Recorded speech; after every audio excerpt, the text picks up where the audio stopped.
आपका living happily में मैं नरेंद्र कुमार सहृदय स्वागत करता हूं। मित्रों, आज सूक्ष्म व्यायाम की श्रृंखला में ही आज 15वीं कड़ी हम देखने जा रहे हैं।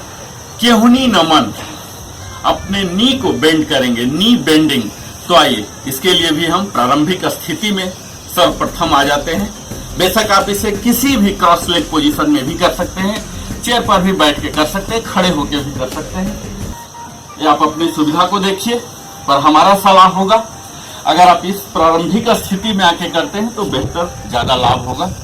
इसके लिए हमें इस तरह से प्रारंभिक स्थिति में हम बैठ के अपने हाथों को, दोनों हाथों को इस तरह से कलाई को ऊपर की ओर करके कर लेना है। शोल्डर विड्थ की दूरी में रहेगा। शोल्डर न तो ये झुका हुआ न तो ऊपर उठा हुआ, शोल्डर के level and parallel to the ground. अंगुलियां स्ट्रेच रहेंगी, ये पैरेलल टू द ग्राउंड रखिए।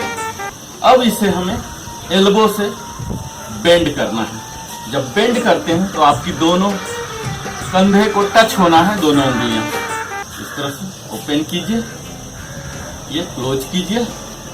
जब आप स्ट्रेट कर रहे हैं अपने हाथों को, दोनों आर्म्स को स्ट्रेट कर रहे हैं तो आप इनहेल कीजिए, और जब हम बेंड कर रहे हैं तो एक्सहेल करें। इस तरह से आप ब्रीदिंग से सिंक्रोनाइज कीजिए, तभी आपको योग के सारे फायदे आएंगे, क्योंकि तभी हम प्राणायाम का भी बेनिफिट यहाँ लेंगे।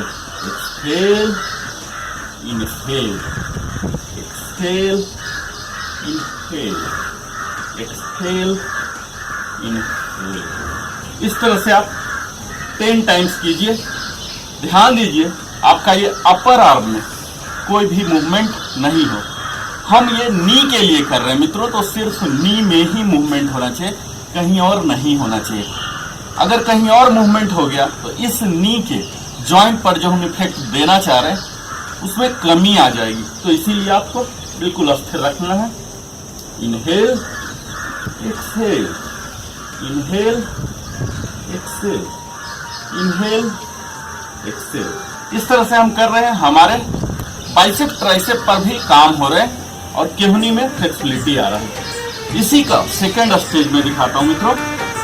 अपने दोनों हाथों को साइड वाइज एक्सटेंड कर लेंगे।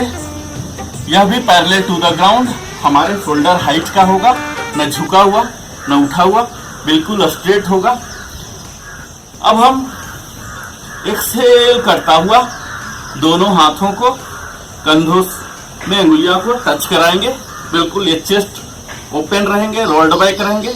और इनहेल, एक्सहेल, इनहेल। इसे आप सामने से देख लीजिए। प्रारंभिक स्थिति में आके अपने दोनों हाथों को इनहेल करता हुआ वाइड ओपन करेंगे, जितना स्ट्रेच कर सकते हैं, जितना वाइड, इस तरह से। और यहाँ एक्सहेल, इनहेल। आपको यहां भी ध्यान देना है, यह पोर्शन में तनिक भी मूवमेंट नहीं हो, आपके टॉर्सो में तनिक भी मूवमेंट नहीं हो। मूवमेंट सिर्फ केहुनी के लिए होना है।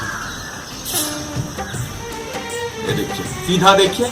आप आंख बंद भी रख सकते हैं। Exhale, inhale, exhale, inhale. इस तरह से आप 10 टाइम्स कीजिए मित्रों। यह हम अपने केहुनी नमन कर रहे हैं। नी बेंडिंग, एल्बो बेंडिंग। ये देखिए, इसके साथ साथ हमारे अंगुलियां भी एक्टिव हो रही हैं। हमारे कंधे पर भी एक अच्छा खासा स्ट्रेच आ रहा है। हम सीधा होकर बैठे हैं। हम अपने स्पाइन को भी काम कर रहे हैं, अपने वेस्ट पर कर रहे हैं। प्रारंभिक स्थिति में अपने घुटने को भी सीधे रखे हुए। तो इस तरह से हम जब प्रारंभिक स्थिति में सही तरीका से काम करते हैं तो लगभग पूरा शरीर को शामिल कर लेते हैं। और ब्रीदिंग टेक्निक भी यहाँ सिंक्रोनाइज कर रहे हैं। जब हम स्ट्रेट कर रहे हैं तो एक इनहेल, और अंदर कर रहे हैं तो एक्सहेल, एक्सहेल, इनहेल। इस तरह से आप 10 टाइम्स फ्रंट में करके, ये जल्दीबाजी नहीं करना। 10 टाइम्स फ्रंट और 10 टाइम्स साइड वाइज करके जब वापस आते हैं आपकी अंगुलियां कंधों को टच हो। तो इस तरह से यह हमारा था केहुनी नमन एल्बो बेंडिंग, इसे आप कीजिए और अपने नी को तंदुरुस्त बनाइए, फुर्तीला बनाइए, स्फूर्तिवान एजाइल बनाइए और तभी आपके हाथ से अकड़न जकड़न दूर होगा। आप हमारे साथ बने रहे, इसके लिए बहुत बहुत धन्यवाद।